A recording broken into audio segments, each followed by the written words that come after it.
What is the worst sandwich topping? It's a question I get asked a lot, and at first I dismissed it as a stupid question. But then I started to think about it a lot.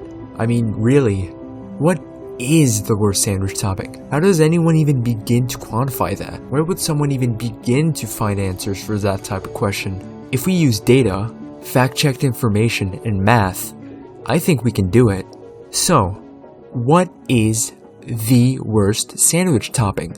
Before all of that, we need to figure out what type of sandwich we will be using as our baseline. There are many types of sandwiches, and we need to make sure that we are all on the same note. After all, we live in a world where peanut butter would be terrible on a bologna sandwich, but delicious in a PB&J. And with so many variants of the sandwich, we will eventually have to decide if wraps and hot dogs can even be considered sandwiches. So, for the purposes of this video, I will classify a sandwich as a modified description set by the United States Department of Agriculture and the FDA, which claims closed sandwiches should have no more than 50% of its content be bread, while at least 35% of its content be cooked meat. I will shrink the definition of cooked meat down to 15% in an optional manner, since sandwiches like the Submarine or Hoagie primarily boast many toppings, which would set the meat count to below 35% despite being recognized as a sandwich. I also mentioned optional because I also want to include non-meat sandwiches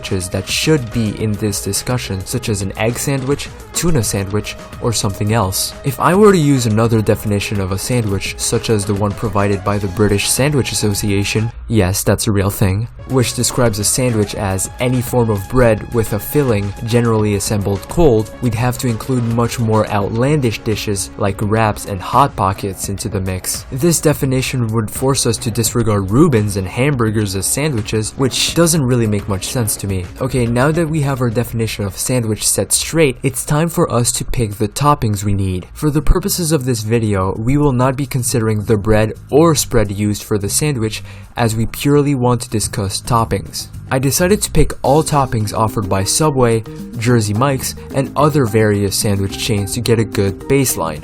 This list includes lettuce, sliced cheese, sliced ham, tomatoes, onions, cucumbers, pickles, spinach, bell pepper, olives, hot pepper, bacon, avocado, tofu, chicken, eggs, unsliced cheese, tuna, crab and all its underwater friends, salmon, and beef. I debated adding more toppings such as potatoes, peas, corn, and mushroom into the mix, but decided against them due to their generally unusual presence in a sandwich. Classifying all toppings individually would take too long, so I've decided to make my own point-based system. The chart will work on a scale of 1 to 10 with a maximum of 30 points, where the more points a topping holds, the better it is. The three categories will be split in belonging, flavor, and effort. I've decided that every single one of these categories should adequately fit to the common idea of what a homemade sandwich experience should be like. Belonging relates to the general idea of a go-to topping for the most simple sandwich imaginable. For example, meat and cheese are both 10 out of 10s in the belonging department due to them being synonymous with the idea of a sandwich. Flavor is pretty self-explanatory. And finally, effort relates to how much effort it takes to turn the base thing into something that goes into the sandwich. For example, sliced ham is easily a 10 because, well, you just put it there. And that's it. Obviously, if I were to pick everything myself, I'd end up with a really biased list. So, I ended up turning my research into an easy to digest poll for my audience to pick and choose. Now that I knew which toppings I'd be ranking on what type of sandwich with a dedicated ranking system, it was time for me to get my results. Okay, it has now been a full day. We've gotten quite a lot of results. Unsurprisingly, the most popular toppings were sliced cheese, sliced ham, and bacon. It wasn't too much of a surprise. I mean, who would have known that the most popular sandwich toppings were also the best ones?